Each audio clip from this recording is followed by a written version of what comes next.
तेजस्वी जी जाएंगे और राज्यपाल से मिलेंगे और सरकार की बड़ाई करेंगे। ये सब तो ओपोजिशन का अधिकार है, जिस अधिकार का वो प्रयोग कर रहे हैं कि लॉ एंड ऑर्डर है।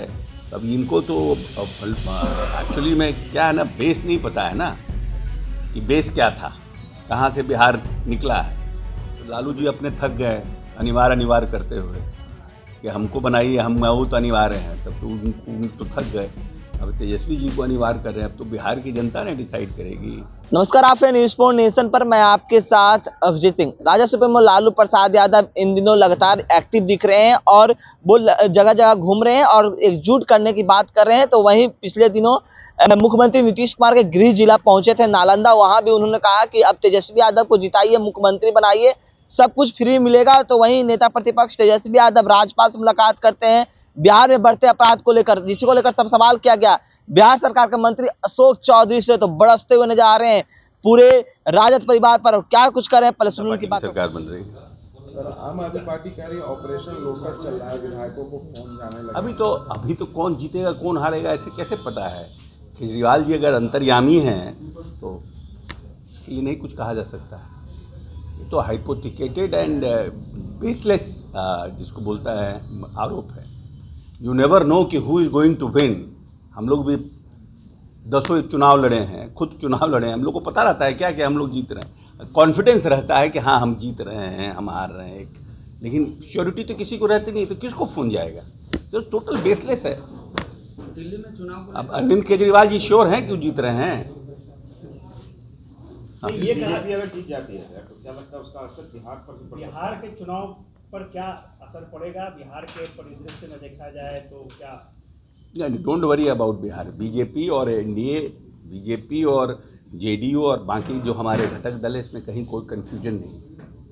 हम लोग मजबूती से घूम रहे हैं। हम लोग 5 यहाँ एनडीए चुनाव लड़ेगी नीतीश जी के नेतृत्व में। Is no confusion. Rahul Gandhi आए थे और दलितों पर बहुत सारी चीज़ें उन्होंने कही, और दलितों एक ऐसा लग रहा है कि बड़े वोट बैंक पर कांग्रेस अपना अधिकार जमाना चाहती है। लगता है सफलता मिलेगी?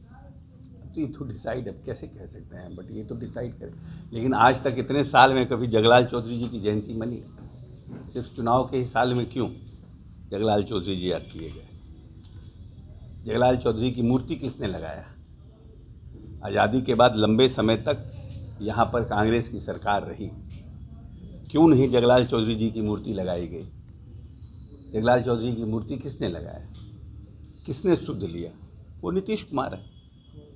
और आज तक आपने जगलाल चौधरी की जयंती में, अंबेडकर जी की जयंती में बिहार आने की, आज चुनाव का साल है तो आपको सब याद आ रहे हैं। तो जनता यहाँ इतनी मूर्ख थोड़ी है बैठी हुई है, जनता तो सब समझती है ना। जाति गणना की बात कही गई कि यहाँ के जाति सर्वे की हम बात नहीं कर रहे हैं, केवल महागठबंधन सरकार का सर्वे था वो, और वो तेलंगाना की बात कर रहे हैं, तेलंगाना का उदाहरण पेश कर रहे हैं। तो क्या लगता है कांग्रेस तेलंगाना का उदाहरण क्यों? तेलंगाना इसलिए कह रहे हैं कि उन्होंने कहा था, तो उनको लगता है कि जो हम कह रहे हैं वही सही है। लेकिन सबसे पहले इस देश में जातीय गणना किसने कराया? जातीय गणना की लड़ाई किसने लड़ी? जब जातीय गणना का नीतीश जी लड़ाई लड़ रहे थे तो उस समय तो राहुल गांधी जी का कहीं या कांग्रेस पार्टी का कहीं कोई टिप्पणी नहीं आया कि हाँ ये अच्छा है, ये होना चाहिए, ये इसको नेशनल लेवल पर हम इशू बनाते। नीतीश जी ने तो अपने स्तर से सब जगह इन बातों को कहा। और जब महागठबंधन बना भी, इंडी सरकार बनी, तो जब बॉम्बे का मीटिंग हो रहा था, उन्होंने इस पर इशू क्रिएट किया कि भाई इसको आप नेशनल इशू बनाइए। लेकिन उसमें ममता बनर्जी जी ने विरोध किया, कांग्रेस चुपचाप सुनती रही। अब आप जब नीतीश जी निकल गए, जातीय गणना सब कुछ हो, तब उसके बाद वो तो है फसाड है ना, आइडियोलॉजिकल नहीं है, सिचुएशनल है। There is a difference between ideological politics and a situational politics. Tejashwi Yadav अभी भी कह रहे हैं जो भी कुछ करना होगा वो किया जाएगा, और दूसरी तरफ राहुल गांधी मानने को तैयार नहीं है। वही तो कॉन्ट्रडिक्शन है ना, आपसे ही में ही कॉन्ट्रडिक्शन है।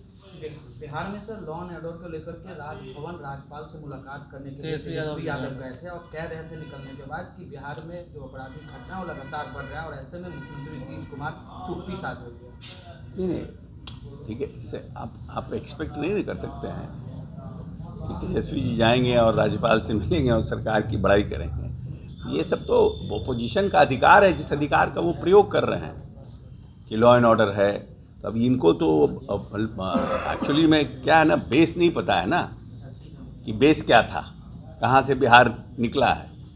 उस समय तो तेजस्वी जी बहुत छोटे थे, उनको पता नहीं है कि कैसे स्कॉर्पियो से राइफल निकला रहता था, कैसे 118 नरसंहार हुआ, कितना जातीय अनुवाद हुआ।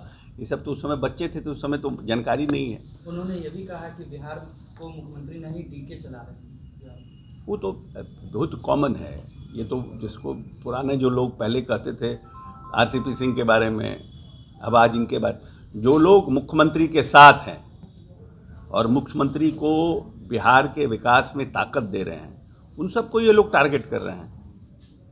तो तेजस्वी जी को याद नहीं है संजय जी के बारे में कितना बोला जाता था। तो ये तो बहुत कॉमन है ना, इट्स वेरी कॉमन। जो आदमी जिसके साथ रहता है उसको टारगेट किया जाता है। लालू जी नीतीश कुमार के गृह जिला जाते हैं और कहते हैं कि तेजस्वी को सीएम बनाइए, ना किसी के सामने सिर झुकाएं ना झुकाएंगे। विधानसभा में बनाना जरूरी अनिवार्य हो गया। तो लालू जी अपने थक गए अनिवार्य करते हुए कि हमको बनाइए, हम बहुत अनिवार्य हैं। तब तो उन तो थक गए।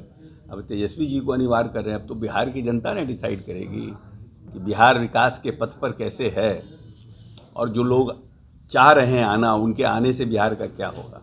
तो आपने सुना बिहार सरकार के मंत्री अशोक चौधरी किस तरह से बरसते हुए नजर आ रहे हैं, और जिस तरह से तेजस्वी यादव बिहार में बढ़ते अपराध को लेकर लगातार वो बोल रहे हैं, उसको लेकर साफ तौर पर कहते नजर आ रहे हैं कि जब वो छोटे थे, जब उनके पिता का कार्यकाल था, तो किस तरह से स्कॉर्पियो से बंदूक निकलते थे। और वहीं दिल्ली चुनाव को लेकर जिस तरह से कहा जाए कि दिल्ली में चुनाव हुआ और उसका असर बिहार में भी देखने को मिलेगा, इसको लेकर जब सवाल किया गया बिहार सरकार के मंत्री अशोक चौधरी से, तो उन्होंने साफ तौर पर कहते हुए आ रहे हैं कि देखिए दिल्ली चुनाव अलग है, बिहार का चुनाव अलग है, इसका असर कहीं भी देखने को नहीं मिलेगा। लेकिन जिस तरह से राजस्व प्रमुख लालू प्रसाद यादव लगातार बिहार में घूम रहे हैं और ऐसे में तेजस्वी यादव को मुख्यमंत्री बनाने की बात कर रहे हैं, उसको लेकर क्या कुछ करे थे आपने सुना। इस्तेमाल न्यूज़ के साथ नमस्कार।